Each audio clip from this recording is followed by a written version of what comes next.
ಜೈಲಿನಲ್ಲಿರುವ ದರ್ಶನ್ ಜೊತೆ video chat ಹಿನ್ನೆಲೆ ಆರೋಪಿ ಸತ್ಯ ಪರಪ್ಪನ ಅಗ್ರಹಾರ ಪೊಲೀಸರ ವಶಕ್ಕೆ. ವಿಡಿಯೋ ಚಾಟ್ ಮಾಡಿದ್ದಾತ. ಈ ಬಗ್ಗೆ ಪ್ರತ್ಯೇಕ ಪ್ರಕರಣವನ್ನ ಪೊಲೀಸರು ದಾಖಲು ಮಾಡಿಕೊಂಡಿದ್ದಾರೆ. ಪರಪ್ಪನ ಅಗ್ರಹಾರ ಪೊಲೀಸ್ ಠಾಣೆಯಲ್ಲಿ ಎಫ್ಐಆರ್ ಆಗಿದೆ. ಈ ಹಿನ್ನೆಲೆಯಲ್ಲಿ ಆರೋಪಿ ಸತ್ಯ ಪೊಲೀಸರಿಗೆ ಹಸ್ತಾಂತರ. ನಿನ್ನೆ ಬ್ಯಾಡ್ರಹಳ್ಳಿ ಪೊಲೀಸರಿಂದ ಆರೋಪಿಗಾಗಿ ಶೋಧ ನಡೆದಿತ್ತು. ಸಂಜೆ ಸತ್ಯನೇ ಬಂದು ಬ್ಯಾಡ್ರಹಳ್ಳಿ ಪೊಲೀಸ್ ಠಾಣೆಗೆ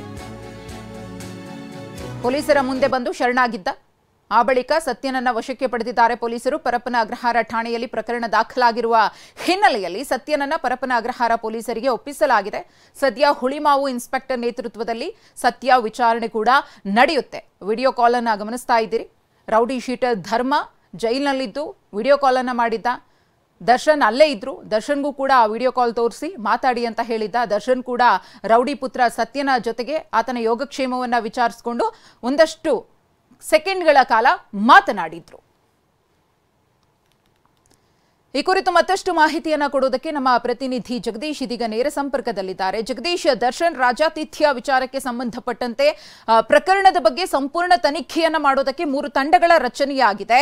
ಹಾಗೇನೆ ಸತ್ಯ ಕೂಡ ಪೊಲೀಸರ ಮುಂದೆ ಬಂದು ಶರಣಾಗಿದ್ದ. ಆತನನ್ನ ವಶಕ್ಕೆ ಪಡೆದು ವಿಚಾರಣೆಯನ್ನ ಕೂಡ ಚುರುಕುಗೊಳಿಸಲಾಗ್ತಾ ಇದೆ. ಒಟ್ಟಾರೆ ಬೆಳವಣಿಗೆಯ ಬಗ್ಗೆ ಮಾತನಾಡೋದಾದ್ರೆ ಜಗದೀಶ್. ಖಂಡಿತ ಮಧುಶ್ರೀ, ಇವೆಲ್ಲವೂ ಕೂಡ ಪರಪ್ಪನಗ್ರಹಾರ ಜೈಲಿನೊಳಗೆ ಇರುವಂಥ ಒಂದು ಅವ್ಯವಸ್ಥೆ ಆಗಿರ್ಬೋದು, ಜೊತೆಗೆ ಒಂದು ಯಾವ ರೀತಿಯಾಗಿ ಅಲ್ಲಿ ಒಂದು ಇರುವಂತಹ ಕೈದಿಗಳಿಗೆ ಕೊಟ್ಟಿರುವಂಥ ಒಂದು ಫ್ರೀಡಮ್ ಆಗಿರ್ಬೋದು, ಜೊತೆಗೆ ಅವ್ರಿಗೆ ಬೇಕಾಗಿರುವಂಥ ವಸ್ತುಗಳನ್ನು ನೀಡಲಾಗಿದೆ ಅನ್ನುವಂಥ ಒಂದು ಬ್ರಹ್ಮಾಂಡ ಭ್ರಷ್ಟಾಚಾರದ ವಿಚಾರವಾಗಿ ಇಲ್ಲಿ ಪತ್ತೆ ಆಗ್ತಾ ಇರುವಂಥದ್ದು.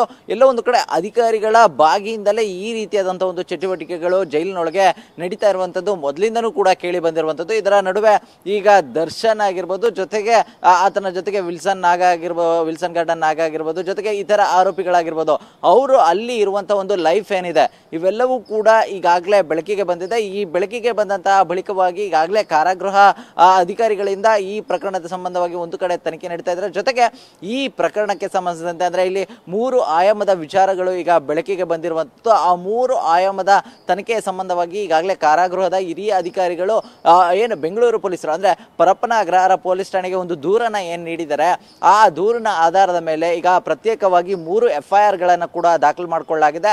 ಆ 3 FIR ಗಳ ತನಿಖಾ ಸಂಬಂಧವಾಗಿ ಈಗಾಗಲೇ 3 ವಿಶೇಷ ತಂಡಗಳನ್ನ ರಚನೆ ಮಾಡಲಾಗಿದೆ. ಅದೇ ರೀತಿಯಲ್ಲಿ ಬೇಗೂರು ಪೊಲೀಸ್ ಇನ್ಸ್ಪೆಕ್ಟರ್ ಆಗಿರುವಂತಹ ಕೃಷ್ಣಕುಮಾರ್ ಆಗಿರ್ಬೋದು, ಜೊತೆಗೆ ಹುಳಿಮಾವು ಇನ್ಸ್ಪೆಕ್ಟರ್ ಆಗಿರುವಂತಹ ಕುಮಾರಸ್ವಾಮಿ ಆಗಿರ್ಬೋದು, ಜೊತೆಗೆ ಈಗಾಗಲೇ ಪರಪ್ಪನ ಅಗ್ರಹಾರ ಜೈಲಿನ ಮೇಲೇನೆ ಒಂದು ಅಧಿಕಾರಿಗಳ ಒಂದು ಕರ್ತವ್ಯ ಲೋಪದ ವಿಚಾರ ಏನಿದೆ, ಆ ಪ್ರಕರಣದ ತನಿಖೆಗಾಗಿ ಈಗಾಗಲೇ ಎಲೆಕ್ಟ್ರಾನಿಕ್ ಸಿಟಿ ACPಯ ನೇತೃತ್ವದಲ್ಲಿ ಒಂದು ತಂಡ ಆಗಿರ್ಬೋದು, ಈ ರೀತಿಯಾಗಿ ತಂಡಗಳನ್ನ ರಚನೆ ಮಾಡಿ ಒಂದು ವಿಚಾರಣೆಯನ್ನ ಆರಂಭ ಮಾಡುವಂಥದ್ದು, ಜೊತೆಗೆ ಈಗ ಪರಿಶೀಲನೆಯನ್ನ ಮಾಡುವಂಥದ್ದು, ಸತ್ಯಾಸತ್ಯತೆಗಳನ್ನ ಈಗಾಗಲೇ ಏನ್ ಸಿಕ್ಕಿರುವಂತಹ ಮಾಹಿತಿಗಳ ಆಧಾರದ ಮೇಲೆ, ಜೊತೆಗೆ ಈ ಮುಂಬರುವ ಈ ಸಂದರ್ಭದಲ್ಲಿ ಈ ಪ್ರಕರಣಕ್ಕೆ ಸಂಬಂಧಿಸಿದಂತೆ ಯಾರ್ಯಾರ ಲೋಪ ಇದರಲ್ಲಿ ಕಂಡು ಬಂದಿದೆ ಅನ್ನುವಂಥ ನಿಟ್ಟಲ್ಲಿ ಒಂದು ತನಿಖೆಯನ್ನು ಕೂಡ ಮಾಡಲಾಗುವಂಥದ್ದು. ಪ್ರಮುಖವಾಗಿ ಈಗಾಗಲೇ ಬೇಗೂರು ಇನ್ಸ್ಪೆಕ್ಟರ್ ಕೃಷ್ಣಕುಮಾರ್ಗೆ ನೀಡಿರುವಂತಹ ಒಂದು ಪ್ರಕರಣ ಏನಿದೆ, ಆ ಜೈಲಿನ ಒಳಗಡೆ ಅಂದ್ರೆ ಒಂದು ಲಾನಲ್ಲಿ ದರ್ಶನ್ ಆಗಿರ್ಬೋದು, ವಿಲ್ಸನ್ ಗಾರ್ಡನ್ ನಾಗ ಆಗಿರ್ಬೋದು, ಜೊತೆಗೆ ಇತರ ಆರೋಪಿಗಳಾಗಿರ್ಬೋದು, ಅವರಿಗೆ ಒಂದು ಟೇಬಲ್ ವ್ಯವಸ್ಥೆ ಇದೆ ಅಲ್ಲಿ. ಜೊತೆಗೆ ಅವರು ಒಂದು ಚೇರ್ ಮೇಲೆ ಕುತ್ಕೊಳ್ತಾರೆ, ಅವರು ಒಂದು ಮಗ್ಗಲ್ಲಿ ಕಾಫಿ ಇಟ್ಕೊಳ್ತಾರೆ, ಜೊತೆಗೆ ದರ್ಶನ್ ಕೂಡ ಅಲ್ಲಿ ಸಿಗರೇಟ್ ಅನ್ನ ಸೇರ್ತಾ ಇರುವಂತದ್ದು. ಈ ರೀತಿಯಾದಂತ ಒಂದು ರಾಜ್ಯಾತಿಥ್ಯ ಜೈಲಿನ ಒಳಗೆ ಸಿಗುತ್ತೆ ಅಂದ್ರೆ ಎಷ್ಟರ ಮಟ್ಟಿಗೆ ಅನ್ನುವಂತ ಒಂದು ಪ್ರಶ್ನೆ ಕೂಡ ಕಾನೂನು ವ್ಯವಸ್ಥೆ ಇದೆ. ಜೊತೆಗೆ ಶಿಕ್ಷೆ ಅಂದ್ರೆ ಯಾವ ರೀತಿ ಇರುತ್ತೆ ಅನ್ನುವಂತ ಒಂದು ಪ್ರಶ್ನೆ ಕೂಡ ಮೂಡಿತ್ತು. ಹೀಗಾಗಿ ಈ ಪ್ರಕರಣದ ಸಂಬಂಧವಾಗಿ ಈಗ ಅಲ್ಲಿ ಕುಳಿತಿದ್ದಂತಹ ಆರೋಪಿಗಳ ಏನಿದ್ದಾರೆ, ದರ್ಶನ್ ಆಗಿರ್ಬೋದು, ವಿಲ್ಸನ್ ಗಾರ್ಡನ್ ಆಗಿರ್ಬೋದು, ಜೊತೆಗೆ ಕುಳ್ಳ ಸೀನಾ ಆಗಿರ್ಬೋದು, ಇವರ ವಿರುದ್ಧವಾಗಿ FIR ಗಳನ್ನ ದಾಖಲಾಗಿದೆ. ನಂತರದಲ್ಲಿ ಈಗ ಅವ್ರನ್ನ ಮುಂದಿನ ದಿನಗಳಲ್ಲಿ ಅವ್ರನ್ನ ಬಾಡಿ ವಾರೆಂಟ್ ಮುಖಾಂತರವಾಗಿ ಪಡೆದುಕೊಂಡು, ಜೊತೆಗೆ ಈ ರೀತಿಯಾದಂತಹ ವ್ಯವಸ್ಥೆ ನಿಮಗೆ ಹೇಗೆ ಸಿಕ್ತು, ಜೊತೆಗೆ ಯಾರೆಲ್ಲ ನಿಮ್ಮ ಜೊತೆಗೆ ಭಾಗಿಯಾಗಿದ್ರು ಅಧಿಕಾರಿಗಳು ಅನ್ನುವಂಥ ನಿಟ್ಟಲ್ಲಿ ಒಂದಿಷ್ಟು ವಿಚಾರಣೆಗಳನ್ನ ಮಾಡುವಂತ ನಿಟ್ಟಲ್ಲಿ ಪೊಲೀಸರು ಕೂಡ ಮುಂದಾಗುವಂಥದ್ದು. ಮತ್ತೊಂದು ಕಡೆ ಹುಳಿಮಾವು ಇನ್ಸ್ಪೆಕ್ಟರ್ ಆಗಿರುವಂತಹ ಕುಮಾರಸ್ವಾಮಿ ಅವರ ಒಂದು ತನಿಖೆ ಏನಿದೆ, ಆ ತನಿಖೆಯಲ್ಲಿ ಈಗಾಗಲೇ ಧರ್ಮ ಮಾಡಿದಂತಹ ಒಂದು ವಿಡಿಯೋ ಕಾಲ್ ಸತ್ಯಗೆ ಏನಿತ್ತು, ಅದರ ಸಂದರ್ಭದಲ್ಲಿ ದರ್ಶನ್ನ ಕೂಡ ಆ ವಿಡಿಯೋ ಕಾಲ್ ನಲ್ಲಿ ತೋರಿಸಿ ಮಾತನಾಡಿಸುವಂತ ಒಂದು ಕೆಲಸ ಆಗಿತ್ತು.